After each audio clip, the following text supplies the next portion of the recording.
Chapter 13. Whistlebee. The horses had fled, so the party made their way on foot, much to Annabel's disdain. Nor was she pleased with the treatment of her family's hounds. "Those were my mother's prized hounds, and you slaughtered them like pigs," she said. "Maybe you didn't notice, young lady, but they were not exactly the cuddling type," Cody said. "This journey has become too dangerous. You will leave me with the chief magistrate in Whistlebee, where I will explain that I escaped from your clutches." "That won't happen," Val said over his shoulder. "Why not?" "Because if we leave you with the chief, he'll be sure to send the sheriff's men after us scurrilous outlaws," Val said. "You have to do what I say."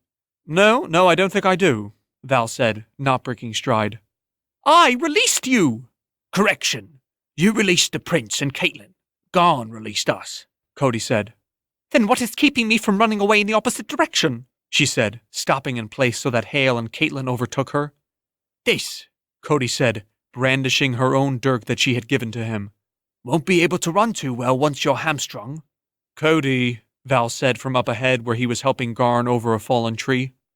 Cody flipped the knife over in his hand before sheathing it with a loud snap. He stopped close to Annabel, who waited with her arms crossed, her chin pointed up into his face. "Be advised, lass. I never took the same vows as the captain did, so I have fewer scruples than he." He ended with a flash of his smile, ingratiating and incongruous with his words. "You, sir, are no gentleman," Annabel said, starting forward.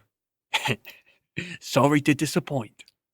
Haille savored no small amount of enjoyment at Annabel's expense, but when he looked at Caitlin to see if she shared it with him, he saw her gaze fixed on Garn. Her face was wrought with concern as the giant shuffled forward, his bandages dark with seeping blood. Caitlin said little the rest of the afternoon, and by the terse way she did speak to him, Haille realized she was angry with him. He could not imagine why, but decided it must have been something feminine and inconsequential. He slinked to the back of their group to walk alongside Cody, who was more than happy to chat about Val's exploits during the War of the Caswell Isles. "I remember during a night raid, the captain once tricked a battalion of Arthurian soldiers into sacking their own supply train." "How did he do that?" "Well, there is no limit to ingenuity when you're outnumbered. Deception becomes your best weapon." "Like wearing a dress?" Cody snorted and spat. "The captain will do what is necessary for his men. Always has, always will. It is why they would rather eat their own hearts than risk disappointing him." They knew they were nearing Whistlebee when cottages and straddle barns appeared with more frequency. There was enough foot traffic on the main road that Val thought it safe for them to make their way along it, blending in. This was also easier for Garn, who was woozy from blood loss. Haille noticed that the big man's pace had slowed throughout the day and only picked up slightly when they neared Whistlebee. They stopped outside the town and sat down to rest in a cemetery surrounded by drooping willows and crooked cypress trees. The wind made a soft whistle in the branches, and summer-fattened spiders spun shining webs in the windows of crypts and in between headstones. In the afternoon sunlight it was almost a pleasant place to stop and rest. But Garn was not ready to wait. "My friend who also owns the ferry also owns a tavern in town. I will find him there." "Shall we go together?" Cody asked. He and Val both studied Garn, their eyes lingering on his injuries, the sheen of sweat on his face and the grey color that had crept into his left hand below his wound. "Best I go alone. They will be looking for 6 of us, not 1. "Can your friend tend to your wounds? Some fresh bandages and a poultice would not hurt," Val said. "Not my concern. My daughter Aurora is," Garn said, already marching between 2 willows, the long branches sliding over his shoulders like curtains. In not the space of 2 breaths since Garn had disappeared, Annabel made a break for the cemetery gate and the main road. As if expecting it, Cody reached out, upended her, and carried her towards a crypt. The crypt, just larger than a dovecot, had a tiled roof and an iron door and small windows of stained glass. Cody opened the door with a kick. The inside was a pool of colored light. From where he sat, Haille could see bodies draped in burial shrouds, moldering on shelves, like siblings sleeping in closely clustered bunk beds. A shiver went up his spine while Annabel screamed, kicked, and held on with white-knuckled fingers to the frame of the door. Cody overpowered her, crying out and cursing when she bit him on his hand just before he tossed her inside and slammed the door shut. Annabel pounded and screamed from within until Val warned her, "Cry out loud enough, and you will wake the dead inside there with you." There was silence, followed by a small peep. "Will I?" "Well, you can't be too sure," Cody said, shaking out the hand she had bit. Even Annabel, with her city education, harbored some superstition, or at least ignorance, and stopped her screams. They were soon replaced by soft weeping. Haille was rather enjoying himself and wanted to congratulate Cody with a slap on the back, but he and Val were in no mood for celebrating. Instead, they sat down on tomb markers across from Haille, staring him straight in the eye with long faces, Val's jaw working slowly on a blade of grass. "Now we need to determine what to do with you," Val said. Haille swallowed. "Me? You're not going to put me in a crypt, are you?" "What they mean is that you promised Garn you would cure his daughter, Aurora," Caitlin spat, her anger boiling over. Belatedly, Haille realized why she had been sour towards him all afternoon.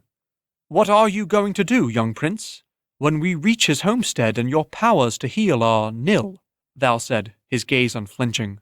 Even Cody, who had been so jovial earlier that afternoon, now looked at him with narrow eyes and tightly set lips. "Well, I hadn't really thought of it. I guess I thought we would escape before that." He wanted to add that perhaps this was a good time to do so, but somehow thought better of making the suggestion. "The man risked his life for us, for you. He's bled for us," Val said. "And those are no superficial wounds," Cody said. "I've seen men die from less." "He risked his life for his daughter." Haille thought it was important to point out that distinction. "Whom you are supposed to save. A man's word is his life is his word," Val added. Haille looked to Caitlin for support, but by the way her jaw was set and her arms were crossed he knew he would find no sympathy with her. "I don't see how you can act with so much superiority, Cody," Haille said. "You just shoved a girl into a crypt. And she will only be there as long as she does not realize I never locked the door. She's a liability, but she's innocent in her own way. After we move on, I'm sure she will eventually calm herself and find her way home. Now you, on the other hand," Cody stopped short as Val put his hand on his shoulder. They all heard the same sound, horses pounding along the main road. On instinct, all four of them crouched down in the overgrown grasses and wildflowers. Through the gate of the cemetery they watched a cadre of riders pass. Vandales, with his unmistakable gleaming forearms at the lead. "Decision time, Highness," Val said when nothing was left of the riders but a cloud of dust in the road. "They are headed to town, Haille. We can't leave Garn. Someone has to warn him," Caitlin said. "We can't all go," Val said. "Fine," Haille said, standing up. "I'll go." Already weak and tired from their long flight, Haille could only manage a feeble jog towards Whistleby. But at least on foot he did not have to stick to the main road as Vandales and the men did. Instead he snuck through woods and approached the town from behind, passing between cottages on winding back lanes and even cutting through a few yards where he ducked under billowing lines of laundry. No one stopped him, but a few children stared, recognizing a stranger in their midst. As hard as he pushed, his body seemed unwilling to cooperate, his limbs limp and heavy. He even stopped to lean against a tree at one point, fighting dizziness and a growing sense in the back of his mind that something was seriously wrong. A man's word is his life. He had to reach Garn first. He approached the main market street from a side alley, stepping into a deep puddle that soaked his boots through, but that did not matter as much as simply pushing forward one step in front of the other. He slowed at another corner and took a cursory glance at the street. It was busy with women selling vegetables, children playing, and men rolling barrels off wagons. If Vandales and his riders had reached the town yet, they would still be on the far side. A bit of luck. Horses lined up at a trough outside, and the weary notes of a fiddler drifted out into the street, playing a relaxed, sad melody. Haille limped across the gallery boards and stepped inside. It was dark and still too early in the afternoon to light candles or lanterns, so he waited for his eyes to adjust while the smell of pipe smoke, fried onions, and roasted pork assaulted his nose. The smell of food alone filled his mouth with spit. He tried to tell himself his symptoms were from hunger and fatigue alone, although already he was afraid they were something more. "You all right, son?" asked a man in an apron with a barrel of ale on his shoulder. I'm looking for Garn. Don't know him. Is this tavern owned by the same man who owns the ferry? No, he said, setting down the barrel on the counter and pounding a spout through its bunghole. You're looking for the tavern on the other side of town? Haille nodded. Thank you. You sure you're all right? Fine, was all Haille could muster. He stepped outside, his head beginning to spin. There was no denying it. He knew exactly what was happening now. The paralysis gripping the left side of his body, the metallic taste in his mouth. He was in the beginning stages of a seizure. He clutched at his bite pellet with his fingers. With all the fatigue, the trauma, the lack of sleep, it was a wonder he had not experienced one sooner. He was not sure how long he leaned against the column of the gallery. His sense of time often went with his seizures. He could have been there an hour or just minutes. But after remembering the danger he was in, he pushed himself up the street. His head was beginning to pound between his eyes, and an aura blurred the edges of his vision. He held his pallet with his left hand now and leaned against the passing buildings with his right. He even heard horsemen ride past and could have sworn he saw the flash of Vondale's gauntlets. But they were looking for 6 people, not one sick boy teetering as if drunk.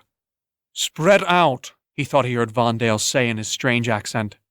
Finally, Haille grabbed onto the door of a building that sounded like a tavern. He could hear the bright din of voices and clinking goblets. He could smell ale, lantern smoke, and cooking oil. He knew, or hoped, he was there. A woman, her face painted with rouge and wearing a red dress with lace up to her neck, stepped up next to him in the doorway where he was leaning. Boy, what is wrong with you? She asked. Garn. Looking for Garn. Don't know who that is. Talking to the man who owns the ferry. The man who owns the tavern. Finn? Well, he's upstairs. Why don't you sit down? You're not a cripple or something, are you? Haille was having trouble speaking as the muscles in his face and neck were contorting. He pushed past the woman towards a set of stairs and started up them, leaning his shoulder against the wall, holding his bite plate just short of his mouth.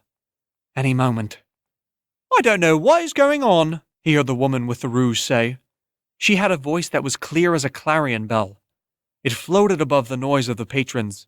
He imagined her as some type of singer as her heeled boots clonked past him on the stairs. She pounded on a door at the top.